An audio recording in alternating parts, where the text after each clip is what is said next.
Mr. Ron Lemaire. You have up to 10 minutes. Go ahead, Mr. Lemaire. Thank you, Mr. Chair and honourable members of the committee. On behalf of the Canadian fresh fruit and vegetable sector, I welcome the opportunity to share our comments regarding the financial repercussions that the COVID-19 pandemic posed for the fresh produce industry and its supply chain. CPMA represents the entire fresh fruit and vegetable industry from farm gate to dinner plate. Our comments are reflective of a wide array of members who work daily to provide Canadians with fresh and healthy fruit and vegetable options they demand, and have continued to do so during these extremely challenging and stressful times. To begin, CPMA would like to recognize and express our industry's appreciation for the high level of engagement and collaboration the federal government has shown in working with industry during these challenging times. In particular, I would like to thank the government for their flexibility and collaboration with industry in granting exemptions to international travel restrictions for temporary foreign workers, and in providing some financial support to employers for foreign workers to help recover costs for the 2-week isolation protocol. We look forward to the ongoing working relationship to find solutions to mitigate impact of the outbreak on Canadian families and to ensure that they will be able to continue to put our safe, healthy, and nutritious fruit and vegetable products on their tables throughout this crisis and afterwards. With Canadians staying home and buying patterns shifting during the pandemic, we have seen retail sales up 8% for vegetables and 5% for fruit. But at the same time, consumers are spending less time browsing grocery stores for unique items, and sales for shorter shelf life products and specialty items are lower. While the CPMA members within our national retail category have navigated COVID effectively to meet consumer demand for produce items, there are many other companies within the supply chain that are not so fortunate. Food service represents 30% of our value chain, and the catastrophic impact of this sector and those who supply it will be felt for years to come. While meal delivery and curbside pickup has lifted food service produce sales from 0 to 20 and sometimes 30% of traditional volume, it will be a long recovery, as physical distancing and consumer fear will play a role in how restaurants reopen. For many, the physical space available, which cannot be changed to accommodate new social distancing requirements, while also allowing sufficient customer capacity, will be a major factor in the economic decision on whether to reopen. For those operators who still owe distributors for their product ordered when they close their doors, they will not be serviced when they try to reopen until they pay these bills. Many of our members are also being dramatically impacted due to the rising cost of inputs, access to labor, and operational changes. We are at a point where more effective programs to access operating capital without going into unmanageable debt for a sector that works with a very small margin and limited available capital are paramount, and I will touch on more of this later. In a post-COVID world, business continuity will be challenging as we transition. It is crucial that the government ensure the supply chain is supported from farm gate to dinner plate. Government programs created to adjusted to support produce industry must provide the necessary flexibility and adaptability and longevity to minimize losses to the industry. The impact to businesses in our sector is not only happening today, but will continue for the next 12 to 24 months. And the complexity and seasonality of our industry means both large and small scale operators must have access to programs and tools developed by government for the short and long term. CPMA recognizes and commends the speed at which the Government of Canada operated to create macro-level programs to support industry at the outset of the pandemic in Canada. Many of the programs created have provided support to segments of our supply chain. Yesterday's announcements are a good example, but moving forward, it will be important to provide more focused approach to reduce the unintended consequences and impacts to some businesses, which include increased debt, challenges accessing domestic labor, and more.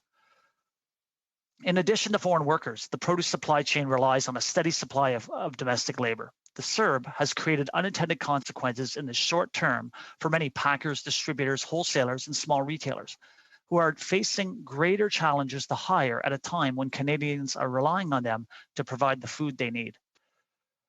The Canadian Emergency Response Benefit must be adjusted to support unemployed Canadians without creating a disincentive for Canadians to work, as the $1,000 allowable monthly income amount is not enough encouragement during these unique times.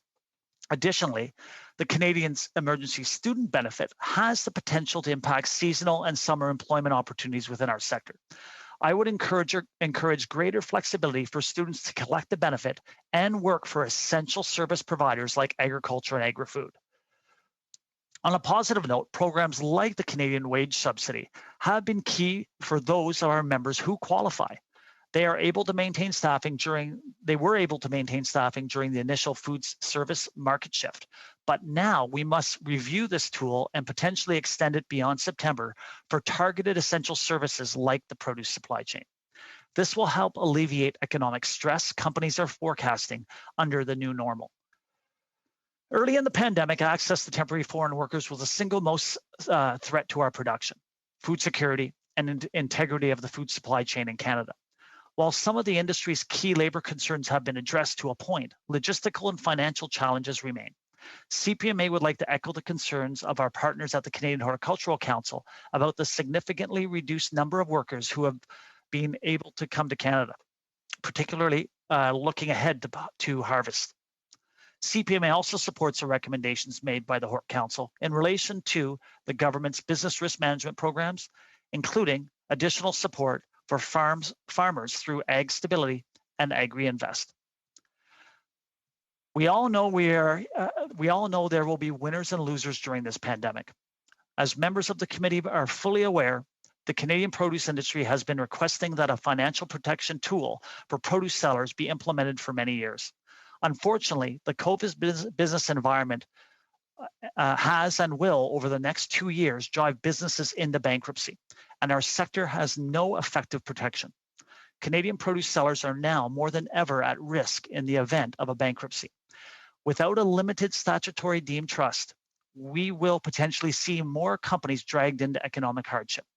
And at a time when food security is second only to healthcare in terms of priorities for all Canadians, it is crucial that the government provides all possible safeguards for the Canadian food supply chain, including a deemed trust mechanism for produce sellers and farmers. From growers to packers, shippers, processors, wholesalers, and retailers, our industry has incurred unprecedented costs to develop COVID-related business plans and new procedures to ensure business continuity and to prepare for the eventual return to work.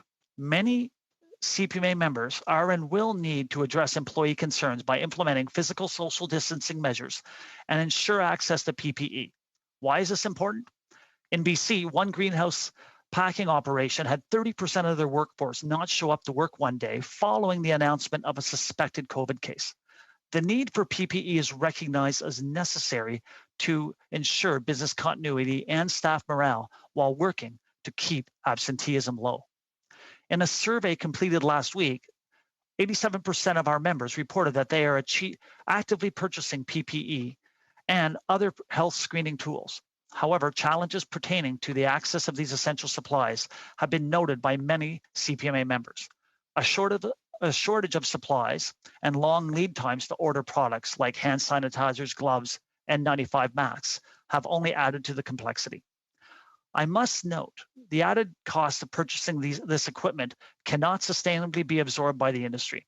While the announcement by the minister yesterday was encouraging, CPMA recommends that the government implement a PPE tax credit to support industry in procuring and the equipment needed to keep workers and the public safe.